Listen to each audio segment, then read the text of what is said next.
ചങ്കുകളെ, ഇത് നിങ്ങളുടെ സ്വന്തം കൊതിയനാണേ. ഞാൻ ഇന്ന് വന്നിരിക്കുന്നത് വേറെ ഒന്നുമല്ല, ഒരു റിവ്യൂ ചെയ്യാൻ വേണ്ടിയാണ്. എൻ്റെ ഒരുപാട് സുഹൃത്തുക്കൾ വിളിച്ചു ചോദിക്കുന്നത് എന്തുകൊണ്ട് ടർബോയുടെ റിവ്യൂ ചെയ്യുന്നില്ല നീ. ടർബോയുടെ റിവ്യൂ അത് കാണാൻ വേണ്ടി കട്ടപ്പ് വെയിറ്റിംഗ് ആയിട്ടുള്ള ഒരുപാട് സുഹൃത്തുക്കളുണ്ട്. അപ്പം ഇന്ന് ചെയ്യാൻ പോകുന്നത് നമ്മുടെ മലയാളത്തിൻ്റെ മെഗാസ്റ്റാർ നായകനായി വൈശാഖ് ഡയറക്ട് ചെയ്ത ടർബോയുടെ റിവ്യൂ ആണെന്ന് നിങ്ങളിലൊക്കെ ഞാൻ ചെയ്യാൻ പോകുന്നത്. മലയാള ഫിലിം ഇൻഡസ്ട്രിയെ തകർക്കാൻ വേണ്ടി റിവ്യൂയുടെ ഒരു ക്യാമറയും ഒരു മൈക്കും തൂക്കി പിടിച്ച് ഒരുത്തനിപ്പോട്ട് അവനാണ് ഏറ്റവും മെയിൻ, അതായത് ഡേഞ്ചർ. കാരണം വെച്ചാൽ മലയാള സിനിമയെ എങ്ങനെ തകർക്കാം, അവനെന്തെങ്കിലും കഴിവുകൊണ്ട് ഒരു പടം പിടിച്ചു കാണിക്കുക. അപ്പൊ നിങ്ങൾ ഓർക്കും ആരായിരിക്കും എന്നല്ലേ. ജസ്റ്റ് അവന്റെ ഒന്ന് കാണിച്ചു തരാം അവന്റെ പ്രസന്റേഷൻ എങ്ങനെയാന്ന്. Hi all, this is coke.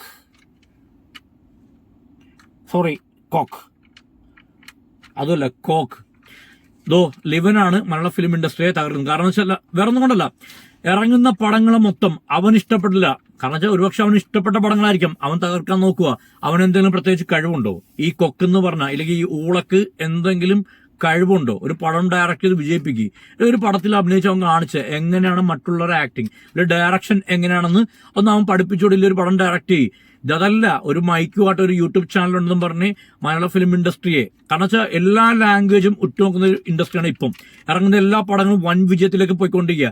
അപ്പൊ ഈ ഇടക്ക് നമ്മുടെ മമ്മൂക്കയുടെ പടം ടർബോ എന്നുള്ള സിനിമയെ കുറിച്ച് ഞാൻ കണ്ടു, പുള്ളിയുടെ റിവ്യൂ ഞാൻ കുറച്ച് കേട്ടു.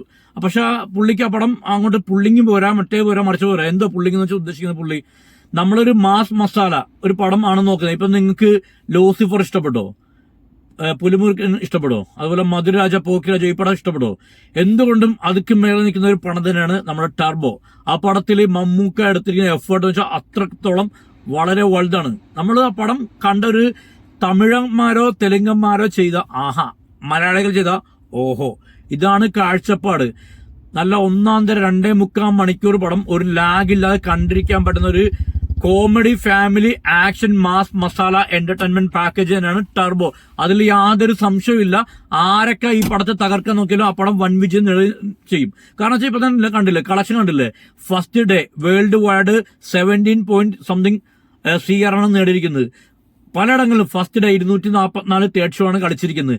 അപ്പം അശ്വന്ത് കോക്കിനെ പോലെ ഒരു ഊള വന്നാൽ പടം പൊട്ടുന്നതല്ല. നല്ല പടങ്ങളാണെങ്കിൽ മലയാളികൾ വിജയിപ്പിക്കും. പ്രത്യേകിച്ചും മലയാളികൾ പൊതുവെ അരിയാഹാരം കഴിക്കുന്ന അത്യാവശ്യമല്ല ബുദ്ധി ഉള്ള ഒരു കൂട്ടം ആൾക്കാരാണ് മലയാളികൾ.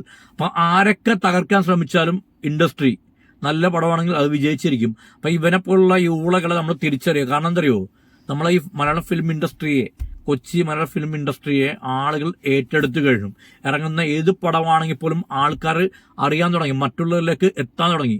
മറ്റുള്ള ലാംഗ്വേജുകൾ ശരിക്കും ഇപ്പം സപ്പോർട്ട് ചെയ്ത് വരിക മലയാള ഫിലിം ഇൻഡസ്ട്രിയെ. ഇപ്പം ഇതേപോലുള്ള റിവ്യൂവേഴ്സ്, അതായത് പടം ഇവനെല്ലാം ഉദ്ദേശിക്കുന്നത് എന്താണ്, പടത്തിൽ വല്ല ലോജിക്ക് വല്ലതും വേണോ? ഇതുള്ള പടത്തിന് ലോജിക്കുന്ന നോക്കണ്ട, കഥയെല്ലാം ക്ലീശ ആയിരിക്കും അവർ. പക്ഷെ പടം നമ്മളെ 2.25 മണിക്കൂർ ലാഗ് അടിപ്പ് കൊണ്ട് ഇരുത്തുന്നുണ്ട്. പടം ഒരു സീറ്റിൽ നമ്മൾ പിടിച്ചിരുത്താൻ കഴിവുണ്ടോ ആ പടത്തിന്? ഒരു സർവൈവൽ ത്രില്ലർ, കാരണം വെച്ചാൽ നമ്മളെ സീറ്റിൽ പിടിച്ചിരുത്തുന്നുണ്ട്. നല്ല ഫൈറ്റ് സീക്വൻസ് എല്ലാം, ക്ലൈമാക്സ് എല്ലാം അതിഗംഭീരം. മലയാളത്തിൽ എനിക്ക് മമ്മൂക്കയുടെ കരിയർ ബെസ്റ്റ് ആക്ഷൻ സീൻസ് ആണ്.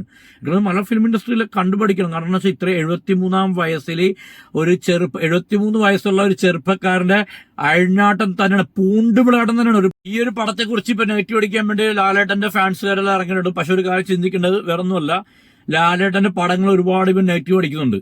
പുള്ളി ലാലേട്ടന്റെ ഭയങ്കര ഡൈഹാർഡ് ഫാൻസ് ആണ്. പക്ഷെ ഇറങ്ങുന്ന പടങ്ങൾക്ക് ഒരുപാട് നെഗറ്റീവ് പറയുന്നുണ്ട്. പക്ഷെ നമ്മൾ തിരിച്ചറിയണം, ഓന്തിന്റെ അറിയാലോ, സ്വഭാവം മാറും പെട്ടെന്ന്, അവരുടെ സ്വഭാവം മാറും, കളർ മാറും. അതേപോലുള്ള ആൾക്കാരെ, ഇതേപോലുള്ള റിവ്യൂസിനെ തിരിച്ചറിയുക. കാരണം വേറെ ഒന്നും കൊണ്ടല്ല, ലാലേട്ടന്റെ പടം വന്നാലും ഈ ഇവന്മാര് ഇത് തന്നെ പറയുന്നത്. പ്രത്യേകിച്ച് നിവിൻ പോളി, ദിലീപിനെ ഇവന്മാരെ മെയിനായിട്ട് ഫോക്കസ് ചെയ്യുക. ദിലീപിന്റെ പവി കെയർടേക്കർ അത്യാവശ്യം നല്ല പടം വരുന്നു. ഇവനെല്ലാം എന്ത് റിവ്യൂ ആയിട്ടിരിക്കുന്നത്? പടത്തെ താറടിക്കുകയല്ലേ, വളരെ മോശമായിട്ടാണ് ചിത്രീകരിക്കുന്നത്. ഒരുമാതിരി ഫാൻസി ഡ്രസ്സ് പോലെ ദിലീപിനെ കളിയാക്കിക്കൊണ്ട് കളിച്ചത്. കാരണം വെച്ചാൽ ഒരു നടന്റെ പടം അടുപ്പിച്ച് വിജയിക്കണം എന്നില്ല, അതിനകത്ത് ഏറ്റക്കുറച്ചിലാണ്. ചിലപ്പോൾ ഗ്രാഫ് ഉയരും, ചിലപ്പോൾ താഴും. അതങ്ങനെയാണ്. ചിലപ്പോൾ ഗ്രാഫ് ഉയർന്നേരെ പീക്ക് ലെവലിലേക്ക് പോകും. അതേപോലെ തന്നെയാണ് എല്ലാ നടന്മാരും. എല്ലാ പടങ്ങളും ഒരേപോലെ വിജയിക്കണമെന്നില്ല അല്ലെ. ഫിലിം ഇൻഡസ്ട്രിയാണ്, അതിൽ വളർച്ചകളുണ്ട്, തളർച്ചകളുണ്ട്. പക്ഷെ തളർത്താൻ വേണ്ടി ഒരുപാട് ഇതേപോലെ ശ്രമിച്ചിട്ട് കാര്യമില്ല. നല്ല പടങ്ങള് നമ്മൾ മലയാളികൾ ഏറ്റെടുക്കും. മനസ്സിലായോ? You got it man. ഈ ഒരു പടത്തിന് ഫസ്റ്റ് ഹാഫ് എന്ന് പറയുമ്പോൾ ഒരു എബോവ് ആവറേജ് ആണ്. കാരണം വെച്ചാൽ കുറച്ച് കോമഡിയും കാര്യങ്ങളും പിന്നെ ബിന്ദു പണിക്കറിന്റെ കുറച്ച് സീൻസ് എല്ലാം നല്ല രീതിയിൽ തന്നെ വർക്ക്ഔട്ട് ആയിട്ടുണ്ട്. ബിന്ദു പണിക്കർ മമ്മൂക്ക കോംബോ എല്ലാം. പിന്നെ കുറച്ച് കോമഡിയിലൂടെ പറയുന്ന കാര്യങ്ങളാണ്. ഫസ്റ്റ് ഹാഫ് ഒരു എബോ ആവറേജ്, പക്ഷെ സെക്കൻഡ് ഹാഫ് തുടങ്ങുമ്പോൾ പടം തീയാണ്. പ്രത്യേകിച്ച് ഒരു അവസാനത്തെ 40 മിനിറ്റ് എന്ന് പറയുമ്പോൾ എന്റെ അമ്പോ കിടിലൻ. നമ്മുടെ മലയാള സിനിമയിൽ ഇതുവരെ കാണാത്ത രീതിയിലുള്ള ഒരു പടം. ഭയങ്കര സ്പീഡിലാവുന്ന, നമ്മൾ സ്പോർട്സ് കാറിൽ ഇരുന്ന് എങ്ങനെ വണ്ടി ഓടിക്കും, അല്ലെങ്കിൽ ജെറ്റിനകത്ത് കയറിയിരുന്ന എങ്ങനെയാ പോകുന്നത്, അത്രയും വേഗത്തിൽ നല്ല ഫാസ്റ്റ് ആയിട്ടാണ് പടം പോകുന്നത്. അത് മാത്രമല്ല ആ പടത്തിന്റെ ഒഴുക്ക് നമ്മളെ ഇരുത്തി ആ സീറ്റിന്റെ എഡ്ജിൽ പിടിച്ചിരുന്ന രീതിയിലുള്ള ഒരു സർവൈവൽ ത്രില്ലറാണ് എനിക്ക് തോന്നിയിട്ടുള്ളത്.